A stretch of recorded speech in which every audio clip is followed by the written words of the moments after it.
Ladies and gentlemen, welcome into podcast Room 303.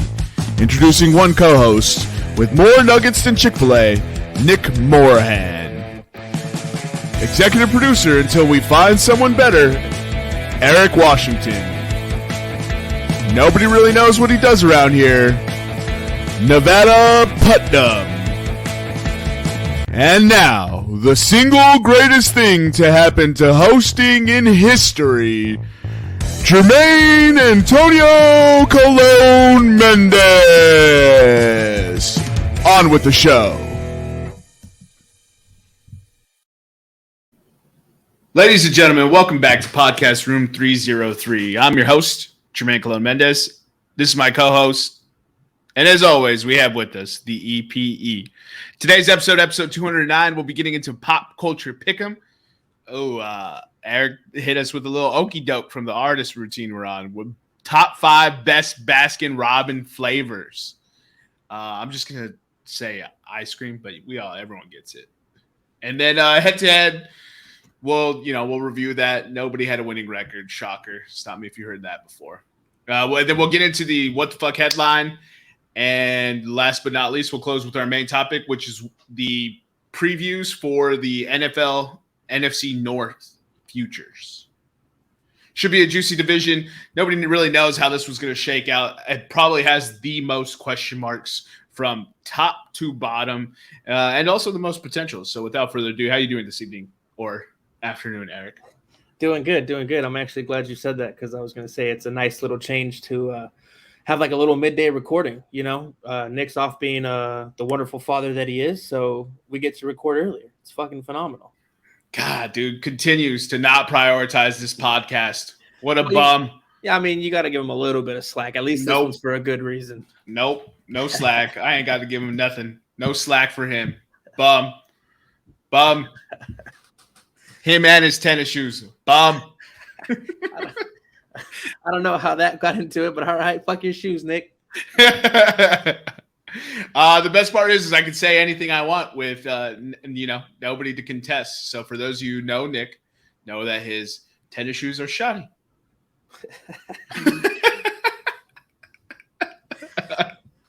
All right, let's just kick it off with the head-to-head. Let's get rid of the misery that was last week.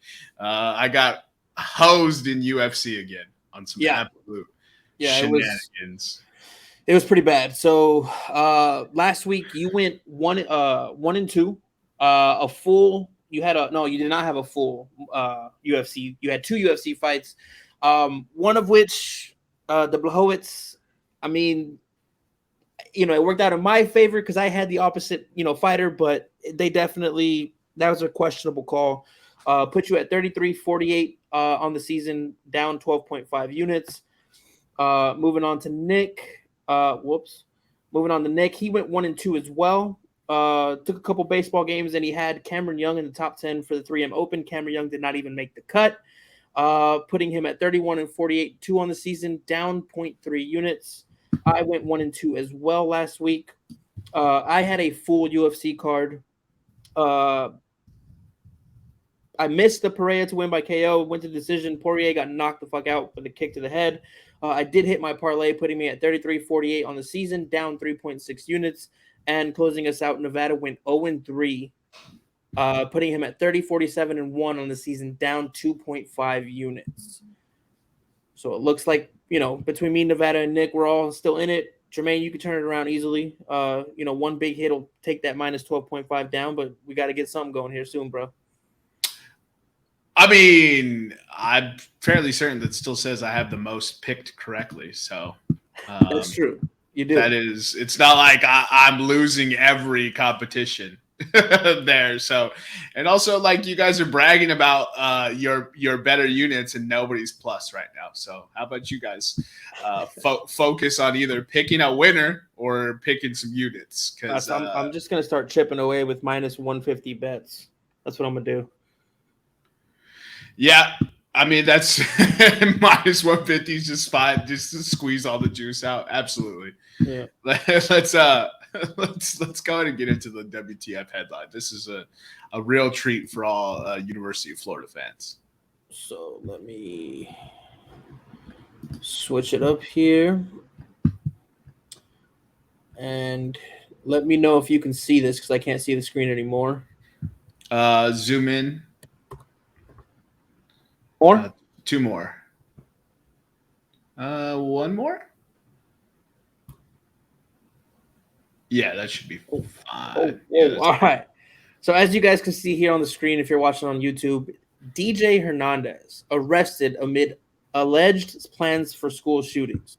Now you're probably asking yourself, who's DJ Hernandez? Well, this is Aaron Hernandez's big brother. And apparently, I read the article. He was planning on hurting or killing anybody who made money off his little brother. So about 2 months ago, he went to the ESPN offices and threw a brick over a fence through a window. He also mapped out the Brown University and UConn or Connecticut University. And the reason he was arrested was two women came forward and let the police know that he was planning on shooting up some schools and killing some people. So crazy runs in the family. I guess, having your brother get slandered in the media would probably drive you crazy, but it's not like your brother was an angel. So yeah, runs in the family. The crazy runs in the family. I mean, it's not, you can't slander if it's truth. So also this guy's older and planning a school shooting. Yeah. Is he still enrolled? No. He's not enrolled. He he did attend in the mid 2000s. So he played at UConn for the Huskies. He was a quarterback and wide receiver in the mid 2000s. 37 years old. Sorry, this was the college, not the high. He was thinking of shooting up the college, not the high school. Yeah, UConn University and Brown University, which is in Rhode Island. And the women said that he had gone to the universities and mapped out his plan. And sure enough, on the day where he said he was going, on the day they said he went to the schools to map it out, his vehicle was seen on camera at both locations. So I'm not, I don't know if he would have, I'm not sure if he would have done it. I'm not, people, wuss out and thank God they arrested him, but it seemed like he was pretty legit planning on hurting some people. Yeah, I think it's fair to say that he was going to follow through. Yeah, I mean, you mapped it out, and he had all kinds of guns and ammo and stuff, and he came out of his house when they arrested him screaming, shoot me, but cops didn't shoot him. They just arrested him.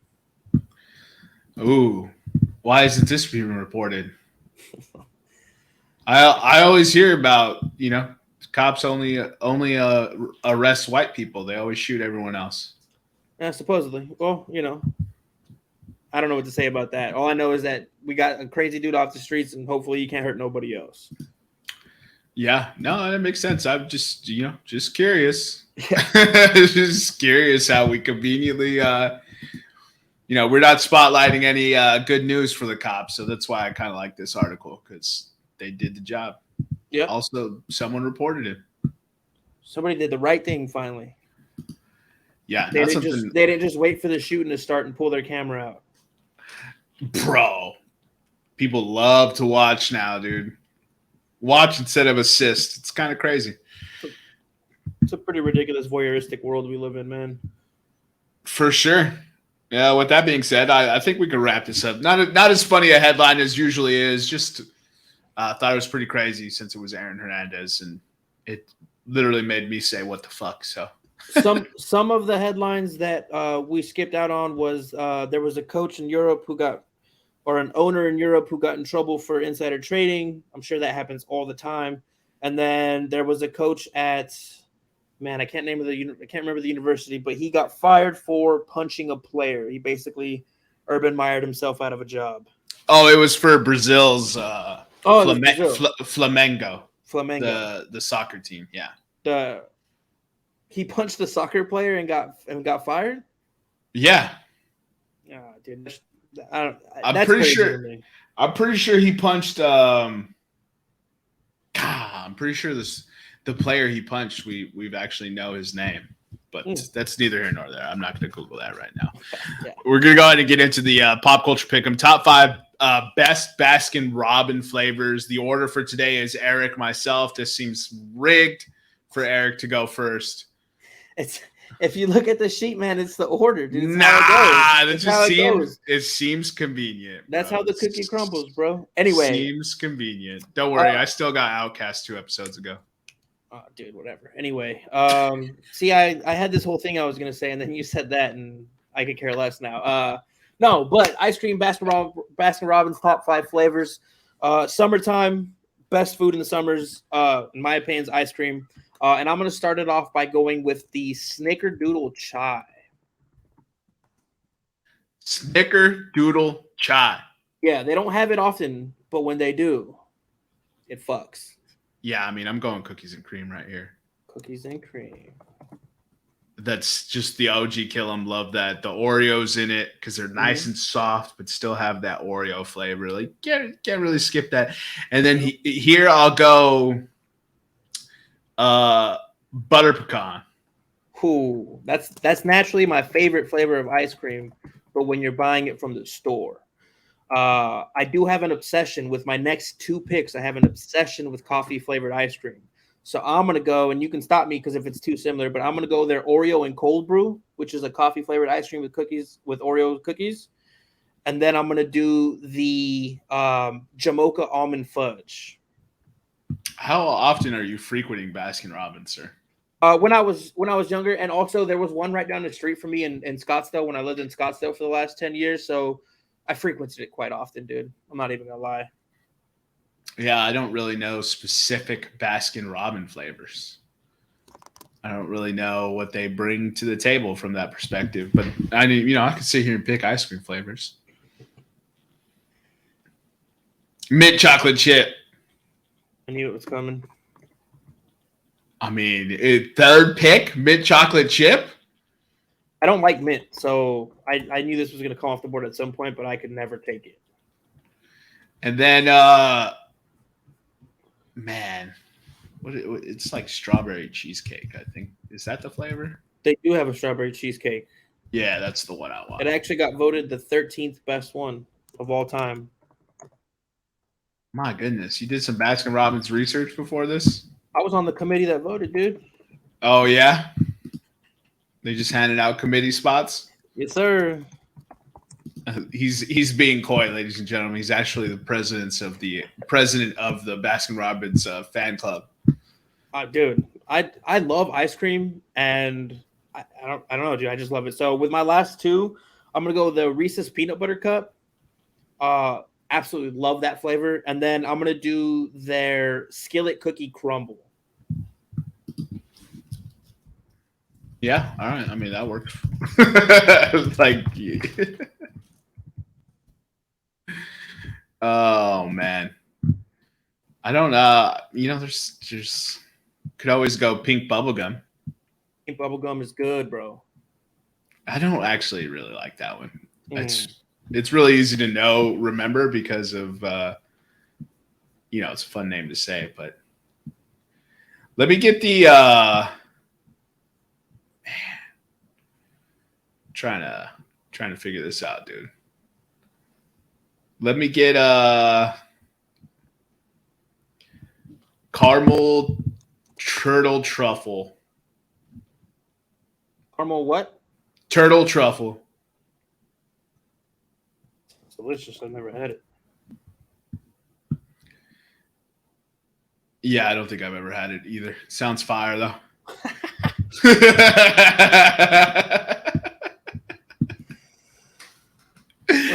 Bro, I didn't have Baskin Robbins money. You know what I mean? We ate ice cream at home.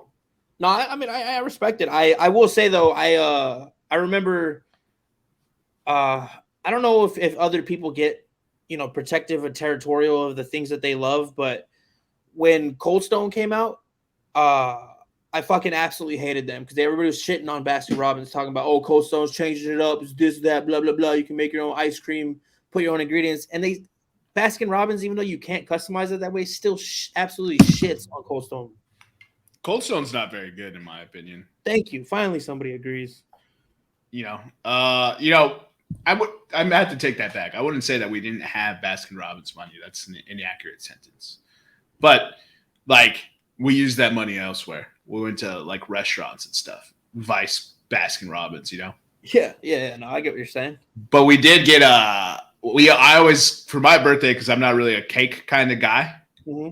I would always ask for ice cream. They started getting me the ice cream cakes from Baskin Robbins. And those bad boys, that deserves all 5 spots on my list. Those things are fire. Ice cream, amazing. Cake, delicious. Ice cream cake, come on now. And Yeah, very rarely do you take 2 elite things by themselves. Like, I'm not a cake fan, but I understand its place. yeah, And combine them, and then they really, really work food wise. yeah. Like cheeseburgers and pizzas, Fire. you combine them, trash. Yeah, You know what I mean? Kind of like fruit, delicious. Cake, delicious. Fruitcake, nasty shit. I fucking hate fruitcake. I thought that was a derogatory insult. No. Trying not to get canceled today. I was working my hardest not to say some crazy shit, and I brought it up somehow inadvertently. No, but that's an absolutely perfect example of like, no, don't put those together. Like I like raisins. Uh-huh. Love raisins. Okay. But raisins with like white chocolate pretzel trail mix, disgusting. I feel that. You know what? Another one that works, and this might be the fat kid at heart that's speaking right now, but hamburgers or cheeseburgers, delicious. Grilled cheese sandwiches, delicious. When you take 2 grilled cheese sandwiches and use them as a bun for a cheeseburger, absolute heat, dude. It's the best thing ever invented. Jesus Christ, you weren't kidding about the fat kid thing. What did you just say out loud to me? Bro, you have had a sandwich that is the bottom layer is a bread, in between is cheese. Yep. There's another piece of bread. Yep. And before you even made the sandwich, you had to throw butter on a pan and fry that motherfucker twice. Yes. And then you built the burger inside that, and then made a second grilled cheese and put that on top. On top, dude. It's the best thing ever, bro. See, this is exactly why America is where we're at. That's crazy that's just a food item.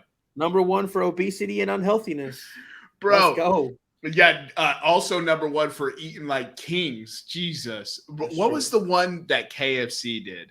KFC had, it was like, wasn't it like chicken?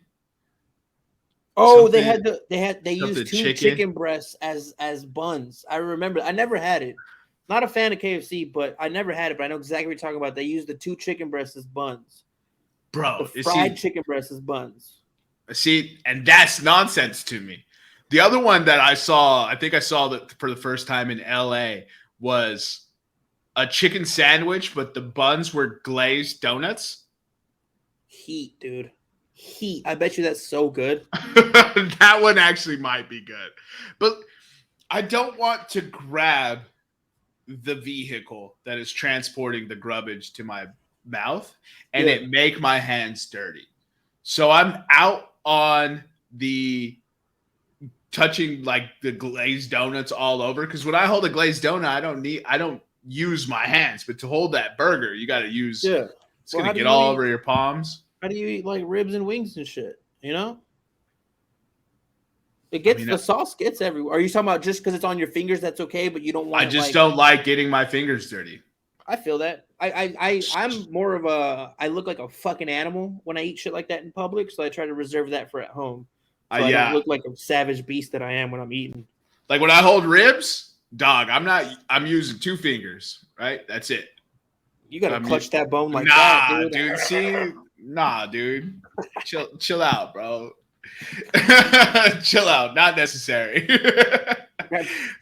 Never mind. I'm not even gonna say it. I was gonna get us canceled again. Thank God I thought about it. Was it gonna be sexual? It was gonna be 100% sexual. All right, dude. You gotta say it. Send it. I would say, dude, you gotta grab that shit like a porn star, dude. That grabs the dick, just 2 hands, just munch on it, dude.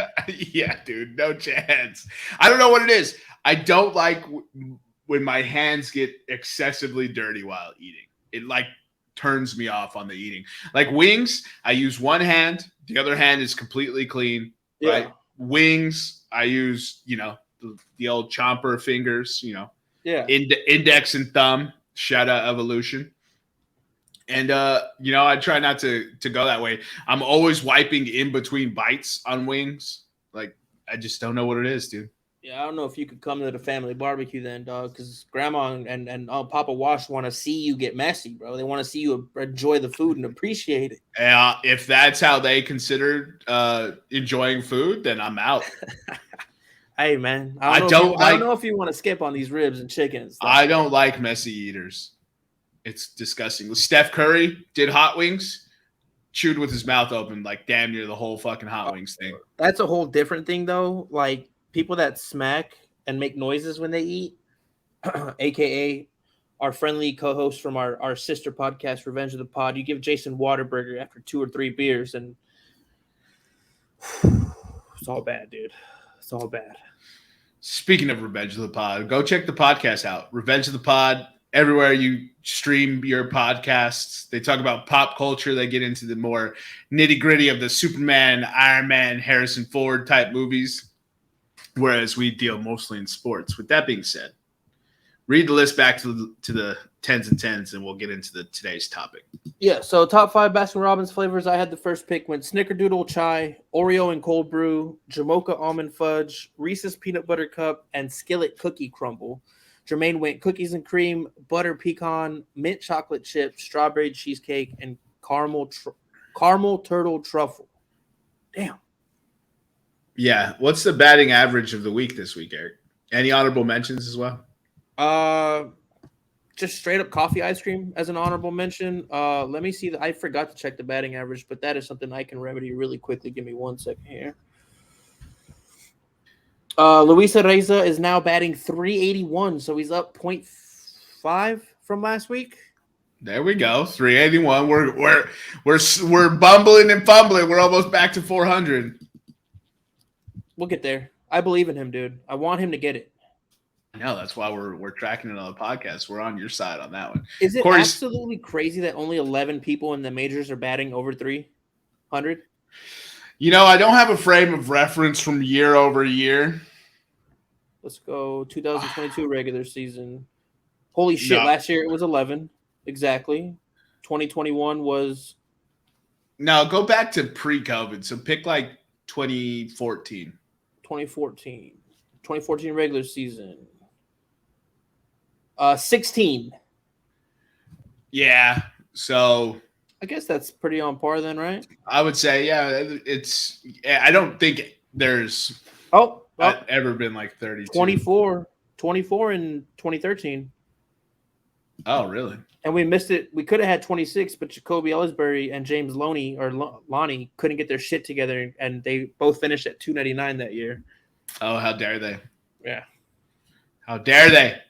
Couldn't get their shit together hitting 299. Preposterous. All right, that wraps up all the opening salvos for today's podcast. Man, you notice how much quicker it goes when Nick's not just on here, just blowing air out of his blowhole. I'm not going to speak on that. It's just less mouths right now. So you know what I mean. Less talking time Yeah. The number of bad takes is significantly down right now. Dude. Like I get what you're doing and I want to join along, but like I can't bury Mans when he's being a good father. You know what I mean? Scared. No, I'm not scared. I go at Nick all the time. We go at each other all the time, but when he's doing what he's doing, I can't knock that. You know what I mean? That's honorable. Scared. Say it for those in the back who can't hear you right now, Eric. Scared. Man, I go to church. That's how Eric is. He doesn't like when people talk shit to him, dude. What do you mean? It's just how it goes, dude. All right, let's get into the NFC North. Yes, sir. Appreciate you for the segue there. Let me get that pulled up. Since I thought you was still. All right, now let me know if you can see this, okay? I've been messing with the sizes and stuff, so I hope it works. Yeah, you haven't added anything, so I can't see it. What about now? There it is. Yep. Bigger, smaller? No, I think that's fine. All right, bet. Yeah. So last year the division finished. Oh, this isn't in division order. If you look to the left on 2022 finish, so the Vikings finished in first, the Lions finished in second, Packers were third, and Bears were fourth. Yeah, I was just tripping because all the other ones were first, second, third, fourth. That's just how they finished last year, and they're predicted to finish the same this year. This division, like you said in the like you said early on in the podcast, it's a toss up. There's a lot of changes, so I mean we'll get into it, but this one could be a wild division this year. Yeah, we'll put them next time for finishing order so we can break them down. Anyways, Minnesota Vikings 13-4 last year. Everyone understands what happened with them in one-score games. I believe they were 9-2, which is just an absolutely bonkers number if you really think about it. And so they won the division from their where did I? Sorry. This sheet keeps moving. All right, there we go. All right, Minnesota Vikings last in the offseason, they lost wide receiver Adam Thielen, tight end Irv Smith, D lineman Dalvin Tomlinson, edge Darius Smith, linebacker Eric Kendricks, cornerbacks Cameron Dantzler, Patrick Peterson, Duke Shelley, and Chandon Sullivan. They added quarterback Nick Mullins, re-signed Alexander Madison and CJ Ham, Brandon Powell at wide receiver, Josh Oliver at tight end, Garrett Bradbury at center, guard Austin Schlottman, offensive tackle Oli Semiako Udo, edge Marcus Davenport, D lineman Dean Lowry and Jonathan Bullard, linebacker Troy Reader, cornerback Byron Murphy, long snapper Andrew DePaulo, and kicker Greg Joseph. In the draft, they added Jordan Addison in the first round, wide receiver out of USC, and in the fourth round. In the third round, they added Mekhi Blackman, cornerback, also out of USC. In the fourth round, they added Jay Ward, safety out of LSU. In the fifth round, they added Jacqueline Roy, defensive tackle, LSU, as well as Jaron Hall, quarterback, BYU. In the seventh round, they added Dwayne McBride, running back, UAB. And their schedule this year is as follows. Open with the Buccaneers at home, on the road with Philadelphia. Didn't you guys play in week 2 last year? We always play in week 2. It's weird. All right, that's interesting. All right. And then home to the Chargers, away to the Panthers, home to the Chiefs, away to the Bears, home to the 49ers, away to the Packers, away to the Falcons, home to the Saints, away to the Broncos, home to the Bears, away to the Raiders, and then, flex game. All right. And then on the road at Cincinnati, home to Detroit, home to Green Bay, and away to Detroit to close the season. This team, I really don't know. It's a tough one. It's a tough one because I could see them losing to a lot of these teams. And that's the real issue. All right, so that's scheduled to open as well. They don't have back-to-back home games. They don't have back-to-back home games until week 8, 9. No. Oh, sorry. Oh, dude, they don't have. Yeah, back-to-back home games is like the end of the season, isn't it? Wow, week 16, 17, and they're both divisional. When you said 8 and 9, I was like kept scrolling back and forth, and I was like, pretty sure they're all away, dude. At least they get a late bye week, but I mean, this is a tough schedule, man. I know it doesn't seem like it, but to me, it's a tough schedule because there's a lot of teams there's question marks around them, but there's a lot of potential for those teams to be good. Like Carolina could be good, right? Chicago could be extremely good. New Orleans could run that division. Denver, new coach Sean Payton. Sean Payton's never had a losing season. He's never lost he's never gone under 500, right? No, he's had 4 losing seasons. Oh, it's Mike Tomlin that's never had a losing season. But then they get Cincinnati, Detroit, who's favored to win the division. They close out Detroit, Green Bay, Detroit. That's a heck of a schedule, man. Yeah, and I think Jordan Love's gonna be good this year. They had 8 one-score games last year, 7 one-score games last year. No, I think it was 11 or 9-2. That's I mean, any of those games this year could go in a different direction. So Usually you regress to the mean. You're not going to go 9-2 again. What is that clip? That's like 88% or something like that. 9 out of 11. That's like a crazy. It's like a crazy percentage. That's one of the luckiest teams in the league last year. Yeah, 100%. So their over under is set at 8.5. What an outstanding line. What an outstanding line. Give me the under. Okay. And no to make the playoffs. All right. Perfect.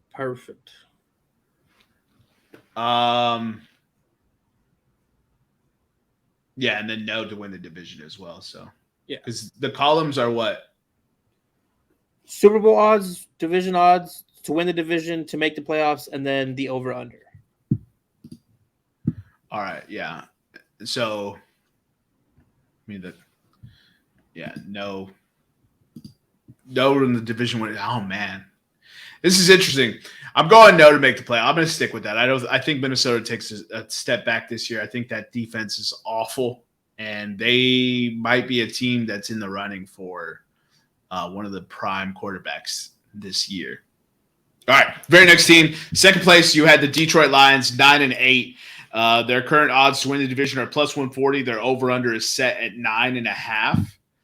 And we'll get into some of the additions and subtractions they had this offseason. So they lost running backs DeAndre Swift and Jamal Williams, wide receiver DJ Shark, tackle Dan Skipper, center Evan Brown, D lineman Michael Brockers, linebacker Chris Board, cornerback Mike Hughes, Jeff Okuda, and Amani Oriwari. Safety Deshaun Elliott has left as well. Arrivals, quarterback Nate Sudfeld, running back David Montgomery, and Craig Reynolds was re-signed. They brought wide receiver Marvin Jones back from Jacksonville. They took Graham Glasgow, center /guard. D linemen's Isaiah Bugg, John Kaminsky, Christian Covington. Linebackers Alex Anzalone and Jalen Reeves-Maybin. Cornerbacks Emmanuel Mosley and Cameron Sutton. Safety Chauncey Gardner-Johnson. Safety C.J. Moore. Defensive back Will Harris. And kicker Michael Bagley. I think he got cut actually. And then anyways, long snapper Jake McQuaid. In the first round, they added Jahmyr Gibbs, running back, and Jack Campbell, linebacker from Iowa. In round 2, they added Sam Laporta, tight end, also from Iowa. Brian Branch, safety from Alabama.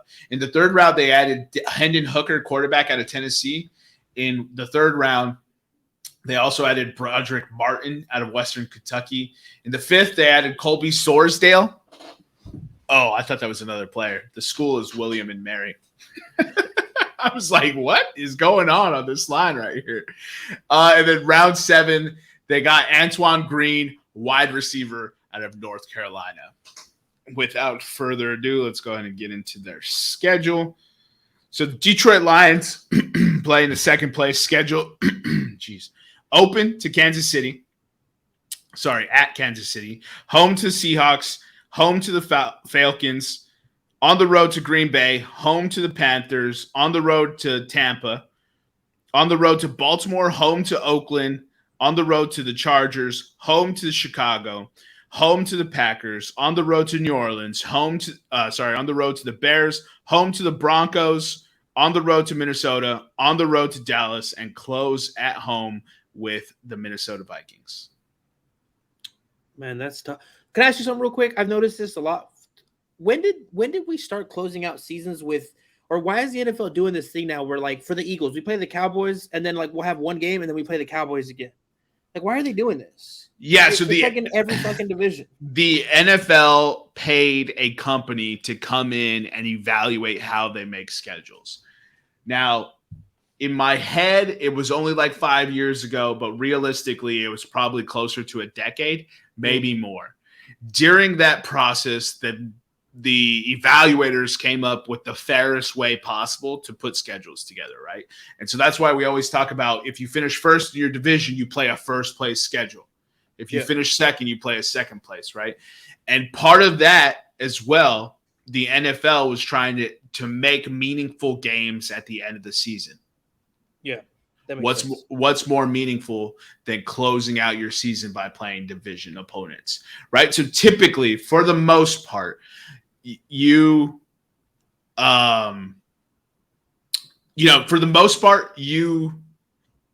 play your division opponents at the end, but Detroit has the Dallas Cowboys, which is also, a rival for the Detroit Lions.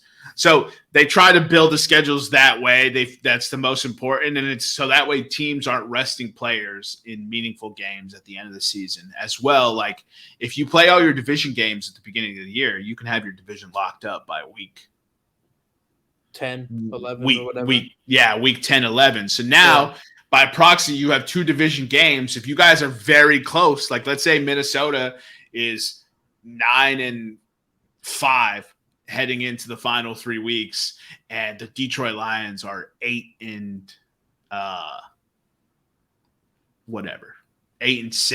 Yeah. So they play each other twice. If Detroit sweeps those games, by proxy they could take the lead in the division.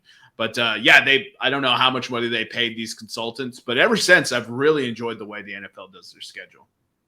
Yeah, it's not really a complaint. It's just crazy how you can get Minnesota, Dallas, Minnesota as the Lions to end your season, and if you have hopes like this team seems to have, and this is this is what I've seen on the talking heads and amongst my friends is this is a team that everybody's calling I guess a sleeper to win the Super Bowl. I don't see it, but people are saying that. People have a lot of love for them for some reason, I guess, because the coach has got a great personality and they got a lot of young talent out there. But I think this division is going to be a lot closer than people expect, man. I think people are writing off Green Bay.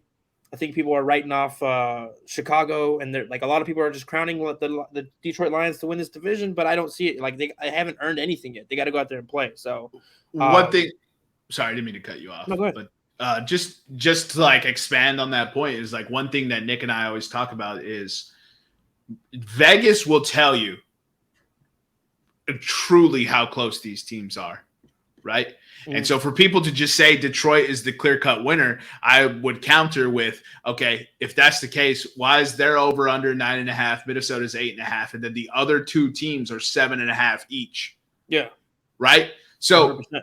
By proxy, just looking at over-unders, you can be like, this division's close as hell. So, yeah. With that being said, I'm going to pick Detroit to make the playoffs. So I have Detroit to make the playoffs, yes. And here's where it's interesting, man, because this division, I have literally I can't figure out how I feel about this division. Do I take over for Detroit? I'm going to take the over as well. So I think they hit 10 wins, but I don't think they win this division. You don't think they win the division? No. Nice. And it's you'll see a trend with where I'm going with who I think wins this division. I think anyone could look at me and tell me I'm wrong, and I'd be like, yeah, I see it. But with this division, with the way it's going, I'm going to pick a specific trait that I'm looking for, and that's what I'll ride for this. So the very next team we have is the Chicago Bears. So give us their odds, Eric, and then what their record was last year. So last year they were 3-14. They finished 4th. Super Bowl odds plus 5,000. Division to win the division odds plus 400. To make the playoffs, yes plus 160, no minus 190, and their over under is set at 7.5. Oh, dude, sorry, I was trying to do it in the way they finished last year. It doesn't matter. We'll just hop into Chicago. So Chicago, additions they had this offseason, they added quarterbacks Tim Boyle and Trevor Siemian. They added running back David Montgomery, wide receivers N'Keal Harry and Byron Pringle. Jesus, those two are still in the league, huh? Tight end Ryan Griffin, tackle Riley Reif, guard Michael Schofield, edge Alquadine Muhammad, D lineman Amon Watts, Angelo Blackson, Mike Pinnell. Linebackers, Matthew Adams, Nicholas Morrow, Joe Thomas. Safety, DeAndre Houston Carson. As far as I'm concerned, the Bears can let all those people walk. They were so bad last year. Yeah. They added quarterbacks PJ Walker and Nathan Peterman. They added running backs Donta Foreman and Travis Homer. Fullback Kari Blazengame. Wide receiver DJ Moore. Wide receiver Dante Pettis re-signed. Tight end Robert Tonyan changes division rivals. They added guard Nate Davis. Edges Rasheem Green and DeMarcus Walker. D-tackle Andrew Billings. Linebacker Dylan Cole. Tremaine Edmonds, TJ Edwards, and long snapper Patrick Scales. They had themselves an enormous amount of picks in this year's draft. They went with pick 10, Darnell Wright, offensive tackle out of Tennessee. Round 2, they took Javon Dexter, D-tackle out of Florida. Tyreek Stevenson, cornerback out of Miami. In round 3, they took Zach Pickens, D-tackle, South Carolina. In round 4, they took Roshan Johnson, Hookem, running back out of Texas. They took Tyler Scott, wide receiver out of Cincinnati. Excuse me. And in round 5, they took Noah Sewell, linebacker, Oregon. Terrell Smith, cornerback, Minnesota. And in the 7th round, they took Travis Bell, D lineman, Kennesaw State, and Kendall Williamson out of Stanford. All right, go ahead and give us a schedule, Eric. So they open up at home against Green Bay, then 2 road games, Tampa Bay, Kansas City, home game versus Denver, away at Washington, 2 back-to-back home games, Minnesota and Las Vegas, 2 away games, the Los Angeles Chargers and New Orleans, at home against Carolina, again with back-to-back away games, Detroit and Minnesota, week 13 bye week, home against Detroit, away against Cleveland, back-to-back home games, Arizona and Atlanta, and finally they close out the season on the road at Green Bay. Yep. I think that's a pretty good schedule if you ask me. Personally. That's rough, dude. Every schedule we've been saying is rough. I don't like Chiefs, okay. Scared of that. I'm not worried about Packers, Bucks, Broncos, Commanders, Vikings, Raiders. Like, none of these are super scary. Chiefs and Chargers. I think there's 5 games on here that are winnable for them. Only 5? Based off of last year, right? I know where you're going to go with when we talk about them a little bit more. I tend to side with you and agree with you. But if things don't work out that way, to me, Tampa is winnable. Washington is winnable. Las Vegas is winnable. Arizona is winnable. And Atlanta is winnable. Las Vegas? I said Las Vegas. Okay. I mean, Yeah. Browns, Cardinals, Falcons, like Packers. Cardinals and Falcons. Packers is a divisional game. I agree with the Cardinals and Falcons. Packers is a divisional game. You never know what's going to happen in those. Cleveland, I mean, we don't know, but if Deshaun Watson is anything, remotely close to what he was before, they're going to be amazing. You know what I mean?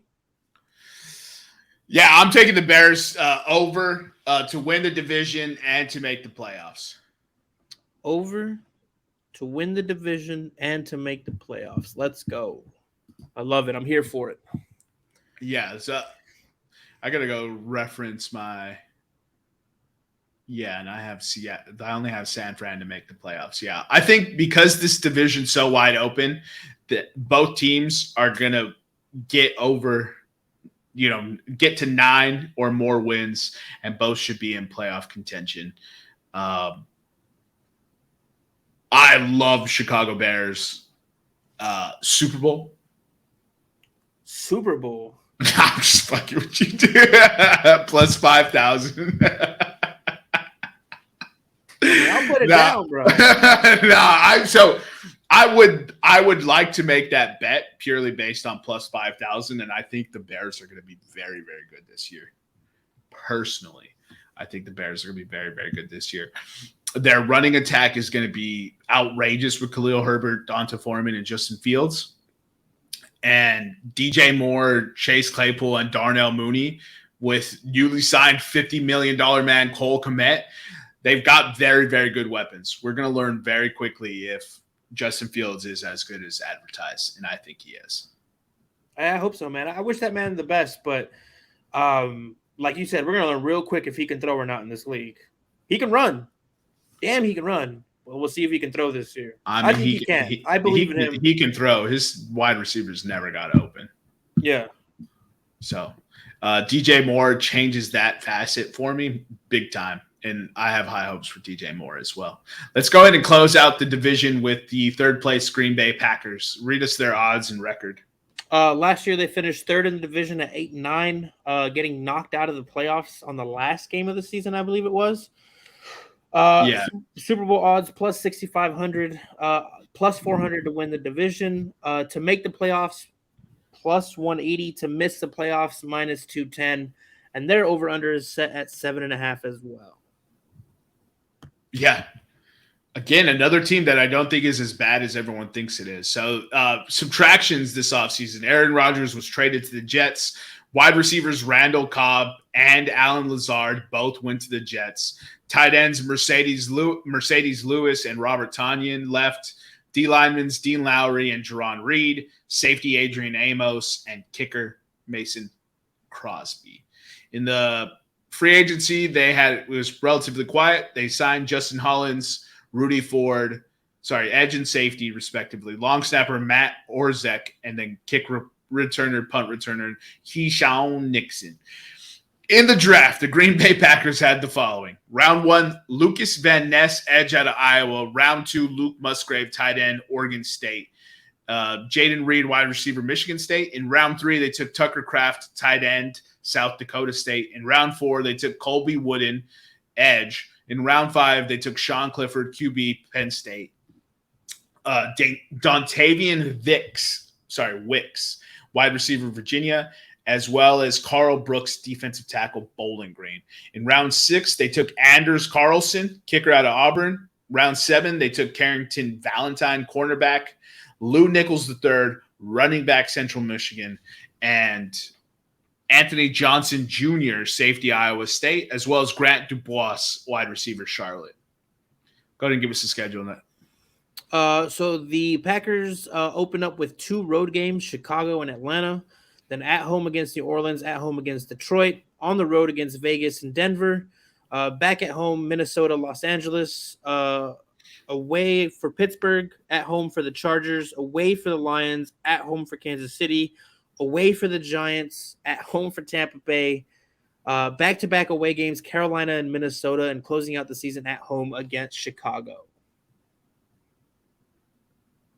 Yeah, I don't like this schedule as much as I like the Bears schedule. Yeah. Typically, like if I ever see Steelers on your schedule, I'm not happy for you. Because Mike Tomlin is determined to tell everyone that he is a phenomenal coach and that he should never be discounted in any of the games. So fascinating. Go ahead. So my take on this is if you look at everybody's shitting on the Packers, and they lost Aaron Rodgers. He got traded to the Jets. Cool. You look at who else they lost. Randall Cobb, old. Alan Lazard was decent, but never anything to call home about. Mercedes Lewis, old. Robert Tonyan, that might hurt. Defensive lineman Dean Lowry was a rotational player who didn't make that much of an impact. Defensive lineman Jerron Reed, whatever. And then safety Adrian Amos, who was solid, and kicker Mason Crosby, right? I'm not seeing a team that got depleted. I see a team that has a lot of their core players intact, went and got, some decent upgrades at edge and safety, and crazy talented draft picks. And if Jordan Love hits, which everybody seems to forget, this is what the Packers do. They draft the replacement. They let him sit for a while. He learns, he develops, and then he comes out and he does good. I think the Packers are a team that's being slept on, and I honestly could see them winning this division if Jordan Love hits. They were an 8-win team last year. They didn't add anyone other than rookies. I don't see them getting better personally. Alan Lazard was their best wide receiver last year. Aaron Jones is another year older. A.J. Dillon's another year older. Unless Jordan Love really does take a significant leap, which I do think he can, I don't see them going this way. And then on top of that, reports, we're going to give Jordan Love we really need about half the season to evaluate Jordan Love. The fuck have you been doing the previous 4 years? Is that a crazy question? No, I mean it's not. But you also have to see him. I mean, I guess we have seen him play. My man's been in the building. Man's has been in the building. You ain't know what you got after 4 years with the man in the building, like only because he hasn't started football games. Like I feel like you should have some bearing of what this man's gonna do. I don't know. 7.5 is a great line, though. I do think their coach is good. I think Aaron Rodgers leaving kind of removes this big black cloud over them, just because of how that franchise and him had their last few years. Again, not sure why the franchise didn't support it. Like the Jordan Love pick, dude. You could have gotten him anybody else in that draft. Oh yeah, I mean I understand why it boiled down or boiled over and it went it went the way it went, but I've never seen anyone like so eager to get out of having an MVP caliber quarterback. Yeah, I mean I agree. I mean the man won you a Super Bowl. He carries you to the playoffs every year. He basically ran that division at his will. And then, they went and did that instead of getting him weapons, and it soured the relationship. They gave him a bunch of money. They gave him, $50 million a year, but still giving a man $50 million a year when all he wants to do is win another Super Bowl doesn't really help keep him there, Yeah. So, jury's still out. This 7.5 line is outstanding. I wouldn't be surprised. I wouldn't be shocked if Green Bay has 8 wins. I'm going to take the under, though. No to make the playoffs, no to win the division, and then no in the Super Bowl.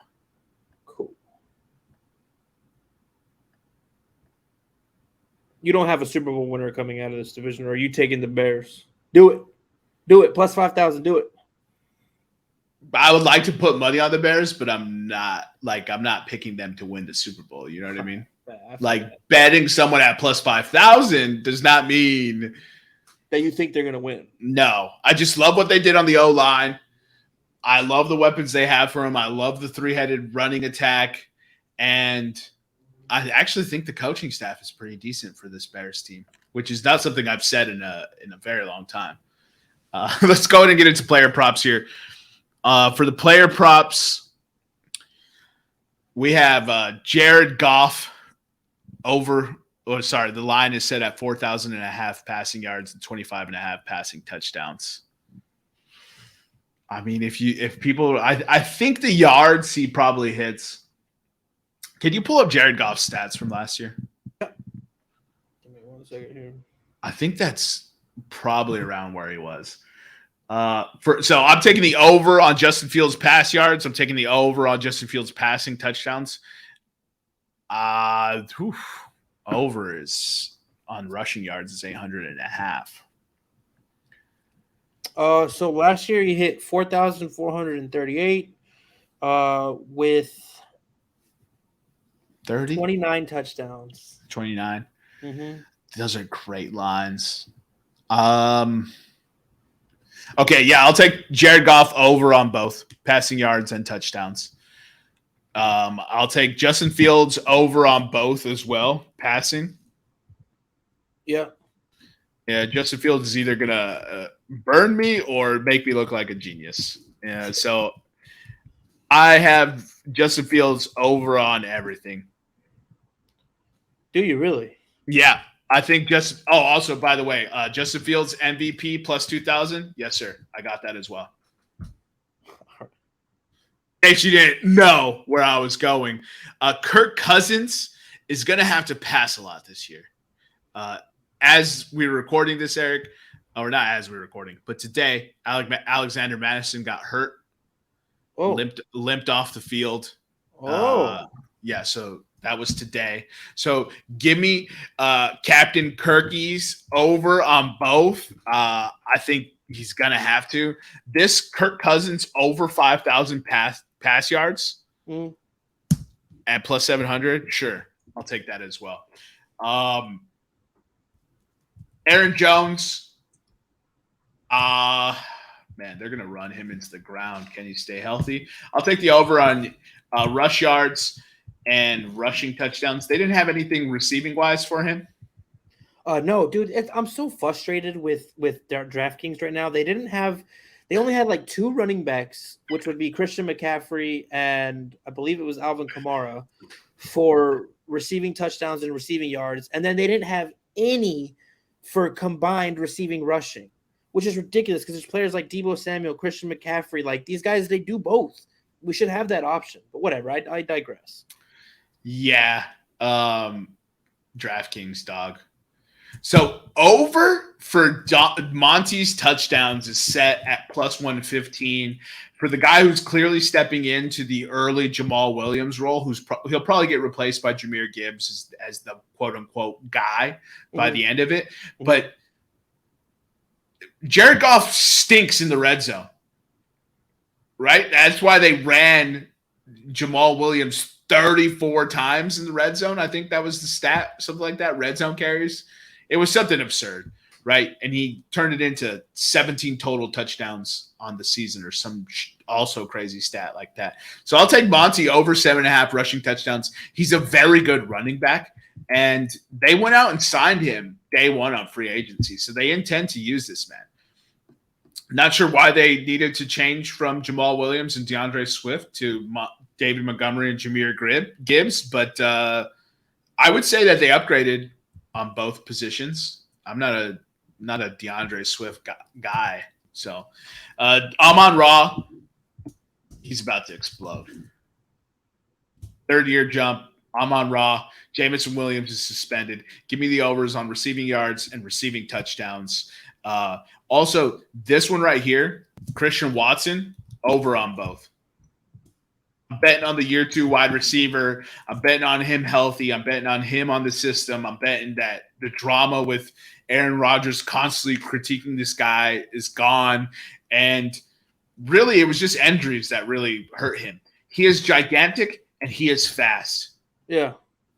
And if you know me, that's how I talk about my wide receivers. I don't want none of these shifty 5'10" little scat backs getting lit up over the middle, Brian Urlacher headhunting. No, I want somebody who plays on the outside, 6'2", goes up, gets the ball, and is absolutely electric. Christian Watson checks those boxes. And is the over-under for the touchdowns really minus 160 for over? Yeah. Well, then give me a better line. Well, they know. I don't know why they set the line there if that's the odds they're going to give, but that's where they set the line, dude. Christian Watson, I could see having almost 10 touchdowns this year. And then here is another over for your boy Skinny P. I'm taking DJ Moore over receiving yards, DJ Moore over receiving touchdowns. This is arguably the best quarterback he's ever played with.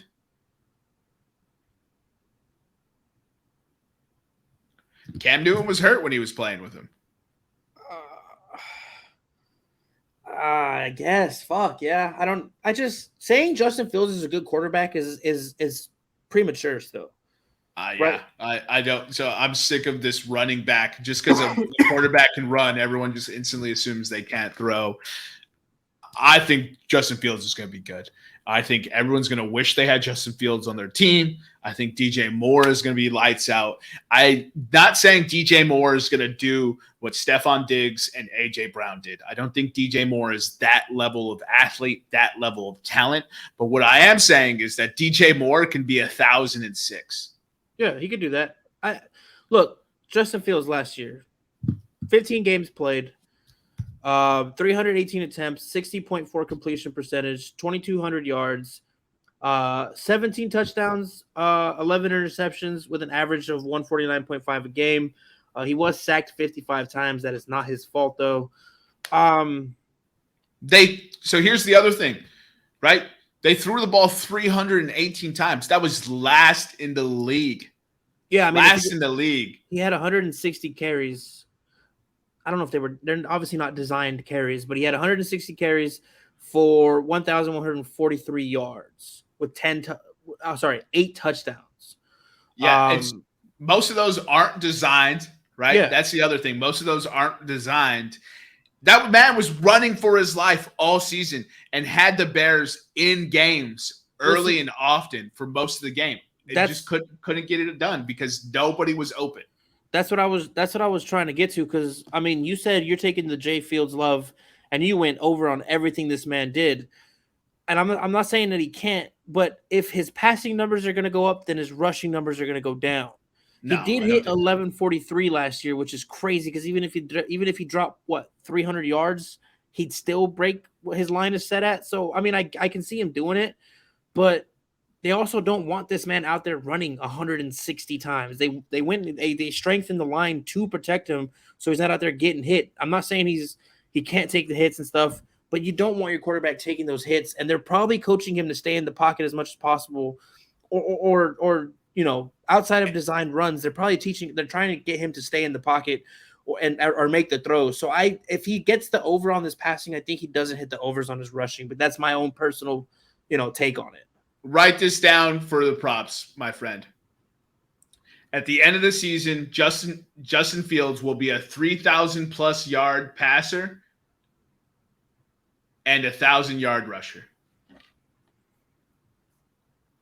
He will be over 40 combined touchdowns. You remember when Lamar Jackson had his MVP season? Mm-hmm. I picture Justin Fields doing the same thing. That's what I picture. And I'm willing to be dead wrong on this. I am. But, since 2018, DJ Moore has been over 1,000 yards 3 of the 5 seasons, right? Last year, he had 888 yards.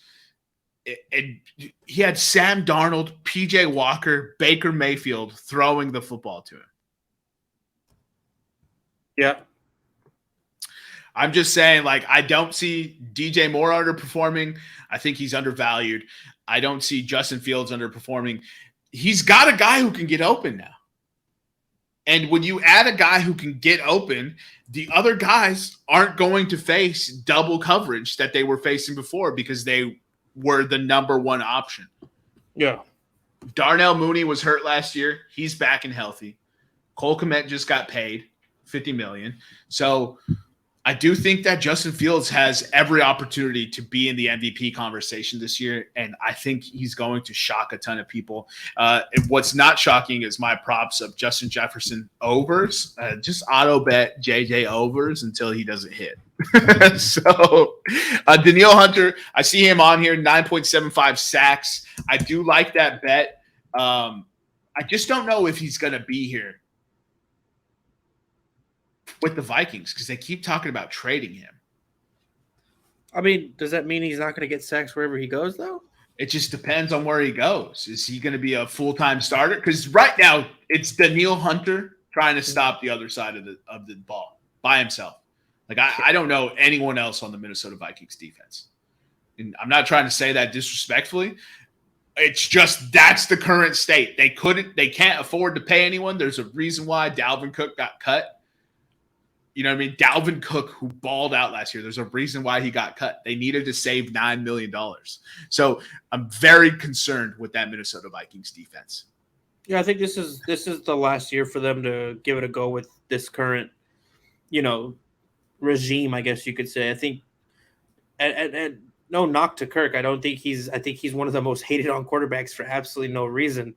I personally disdain him because of friends in the group who they're crazy, but I think this could be, we could see him getting moved. If it doesn't work with Minnesota this year, we could see him get moved and kind of a Matthew Stafford-esque type, move him to somewhere who.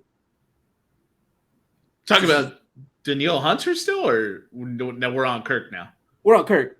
Okay, I was like, I got to Kirk by talking about how you said that there's the only guy for the Vikings, trying to stop that side of the ball they had to cut Dalvin to make $9 million, and that's where I got to. This might be the end of that regime, and Curtis could be Kirk's final year in Minnesota.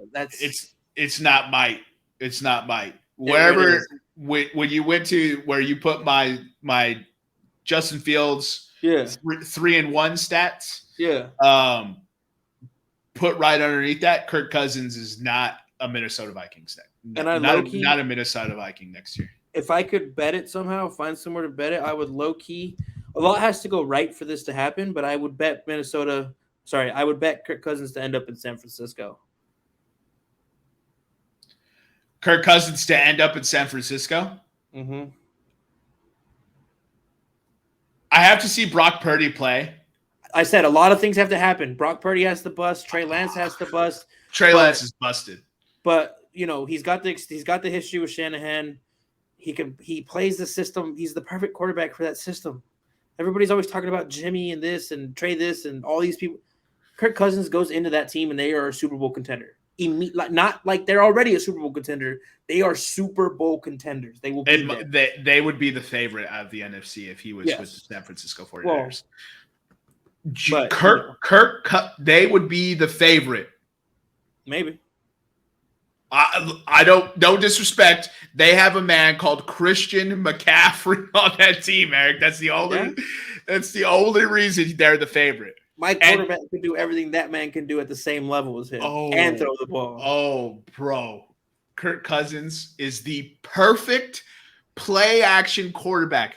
He is so good when they turn around, have him fake the football, and he could just unload deep. Deebo Samuel, Brandon Ayuk, George Kittle, Christian McCaffrey, that offensive line, that defense, I'm telling you, I would say they're the favorite. He's incredibly accurate. People seem to fucking forget that this man is an accurate dude. And to me, accuracy is the most important thing a quarterback can have, because if you're putting the ball where it needs to be, then that means it's going to get caught, right? So he's extremely accurate. Like you said, play action. He's phenomenal with the play action. I can't believe that it hasn't been explored or talked about more, that Kirk Cousins could end up in San Francisco. I can't believe it. The issue is they have the two quarterbacks right now. In the offseason, you might see some buzz for that because Kirk Cousins has got to go somewhere, right? So for your odd or your props, put Kirk Cousins to San Fran.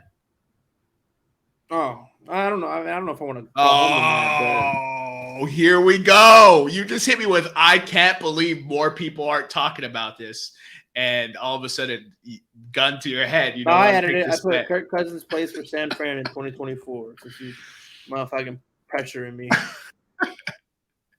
So here's what I will say. Last thing on Justin Fields, right? Justin Fields started 15 games this year, got hurt. Everyone forgets about that. Was playing hurt towards the end of it, right? His attempts went up. His completion percentage went up. His yards went up. His touchdowns went up. His touchdown percentage went up. His interceptions, he only had one more from the year prior, right? Played 5 more games, started 5 more games, only had one more interception from the year prior, right? And his yards per attempt went up. That is with arguably who the fuck was running routes last year. Like, Cole Kmet got $50 million for 50 catches. Hey, $1 million per catch, dude. Dog, that's crazy, right? So, and he led the league in getting sacked. Yeah, he did. There is a lot of things that were out of his control. You can't control your O-line play. You can't control what the coach is calling up. Like, I get it. And I personally, I'm rooting for the kid, man, because he got just absolutely bashed by TV personalities and ESPN, and it's like they didn't bash Jalen this much. They didn't bash, like, who else is another quarterback? I haven't heard them bash Bryce Young or CJ Stroud at all this year, right? And as soon as Justin Fields came out the gate, people were like, "This is a reach, blah blah blah. He can't throw in the league." It's like, give this man a chance, and that's why I'm rooting for him, because they shit on him so bad as soon as he got drafted. Everybody was talking shit, and I want him to have a Jalen-esque light, Jalen light type season where I don't want him to just not better, but not better. I just... don't want to feel bad about him being better than Jalen. So keep it below Jalen. But I want him to go there and Ball so hard, motherfuckers can't find him, dude. That's what I'm looking for. Here's a little inside baseball. Another reason why I'm speaking to Justin Fields for my MVP pick, right? I'm going to pick a few players for MVP. That's usually how I do my futures. So Justin Fields isn't the only player, right? I believe I already picked Patrick Mahomes, which shocker. Stop me if you heard it. But last season, Justin Fields, right? The Justin Fields that everyone says is bad, finished 9th in MVP voting. Hey, you win 3 games and you get 9 votes for MVP? Because he was playing by himself, bro. I mean, he still only won 3 games. He was playing by himself. I'm just kidding, bro. I'm not going to bash him, man. That's dope for him. I don't think he wins MVP because I do think it belongs to a very special man out of Houston, Texas. Another one. That's another one of my picks, dude. Is it? I think he's up. I thought he should have won last year, despite getting hurt. Let's not. Yeah, let's save that because I got bullet points. I got notes. I got years and years of pain. I think he should have won it last year, but he got hurt, and I understand why he didn't. But I think he should have won it. I actually do have a question about that. Not because I don't want to talk about him specifically, but he's using the worst game of last year for himself, the outcome of that game, as his background on his phone, right? And would that motivate you if you were a man in his position? Would you do that? Would you do something like that, or do you have a different type of way to get motivated? Because for me, I don't know if I don't know if I could look at that every time I open my phone and I have to look at that. It would eat at me. That's the point. That's the point. Yeah, that's the point. He's built the same way, and so that is the point of that photo. It is so that way. It would just trigger me, dude. I get so mad every morning I wake up. I'd be like, I'm going to the gym 9 times today. Every time I picked up the phone, I would stop what I was about to do and go back to football. If that was my photo on there. But so for those of you who don't know, Jalen Hurts, right, quarterback, Philadelphia Eagles. That's who we're talking about. Loser of the Super Bowl last year, and I mean loser by 3 points. You know what I mean? And it was purely because there was no more time on the clock. If he would have got the ball back, I'm a firm believer he would have won that game. I will say, I would hate to be lining up against that man this year. Whatever defense plays Philadelphia this year, you're on notice. And I don't think Jalen Hurts has been discredited and discounted everywhere he's gone. And just continues to win. At a certain point in time, you have to take a step back, bet on the character of the man, and just know, this is going to be something special, and that's where Jalen Hurts is. Yeah, but I mean, enough about the NFC East. Like going back to this Justin Jefferson thing, I think it's a coin flip for he finishes top 3 for MVP or the Bears win 2 games this year. That's honestly where I think they stand. I don't know if there's an in between for the Bears. I think it's either going to be holy shit, this kid is the truth, or oh fuck. No, they could be middle. They could be middle of the pack. I don't see it. The team got better, and they had 3 wins last year, and were in a ton of games. Yeah. No, dude. So they can finish 7 wins easily for sure. Rooting for the man, bro. Rooting for the man. All right. So are you ready to capture this exact division order? No. Just kidding. Yeah, I'm ready. Chicago, Detroit, Minnesota, Green Bay. That's tough. Let's see here. Let's see if I can get you the odds on that. Oh, man. DraftKings takes forever to load. Division exact order. You said Chicago, Detroit, Minnesota, and Green Bay. Oh my God, there's so many different options.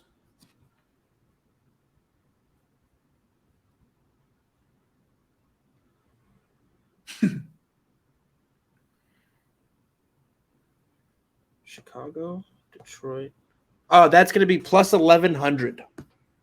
Chicago, Detroit, Minnesota, Green Bay? Yeah, plus 1,100. Okay. I just want to make sure you got Minnesota, then Green Bay. Green Bay last, Yes. right? Yes. Okay. I've been wrestling with that. Do I put Minnesota last, first to worst? I don't think they got that in them. Not worst. Not worst. I think I could see Green Bay winning this division. This is mean, really a dice roll, dude. I mean, we got to see what the Madison injury is, but that's detrimental to this team. Yeah, that play action is huge. Huge. Does Dalvin Cook return to the Vikings? Absolutely not. They had their chance to sign him. If he does, I'm cutting him from my fantasy team. I'll take him. Oh, yeah? Yeah, I'll give you 2 seconds. Dude, don't. Oh, okay. Don't start that shit. Don't start that shit. Not today. Yeah, actually, will you flip my order, please? I'm gonna do Minnesota last. So Minnesota last. Let's go Chicago, Detroit, Green Bay. Minnesota is plus 1,700. I feel like I could be dead wrong on this division, but I'm betting on Justin Fields. I want to root for the Lions. Dan Campbell, a lot of the Detroit Lions front office and staff is New Orleans based. So I do kind of pseudo root for those guys just to see them successful. But plus 1,700, baby, I like it. I like it. So just to give you guys a rundown, I know our other host isn't here, and I wasn't able to get his picks before the episode, so we'll probably touch those up later. But we do have Nevada. He has the Lions winning the division, Vikings second, Packers third, Bears fourth. That's plus 900. I went Lions, Bears, Vikings, Packers plus 800. So I'm on that train with Jermaine as far as I think the Bears are going to be good. I don't have them in the playoffs, but I do have them winning over the 7.5 games. I just don't think there's a couple other teams that I think are going to take that second spot from this division. So, but I could see them making the playoffs easily. Yeah, I might have to revisit this Seattle Seahawks to make the playoffs. Because I need to pick 17. See, that's the issue I have. Like, I don't have an issue with this. This is fun to me. But, like, you have to pick 7 teams, and if you're not doing them all in one day, which I probably should do and just be prepared for all the episodes, but if you don't remember to pick 7 teams, it's like – I'll tell you what, though. I don't know if it's the Saints, but I think the NFC South get 2 teams in this year's playoffs. That's crazy talk. Which is crazy. That's crazy talk. I don't think it's the Saints either. I think it's – anyways, spoiler alert. We'll get there. You got anything else for the 10s and 10s? No. Nothing today, boss. All right, so thank you for joining us. I'm your host, Jermaine Mendez. This is my co-host. As always, we have with us the EPE. We'll see you next time when you come on down and step into the room. Oh, last thing. Check out Revenge of the Pod, all platforms. Thank you. Bye.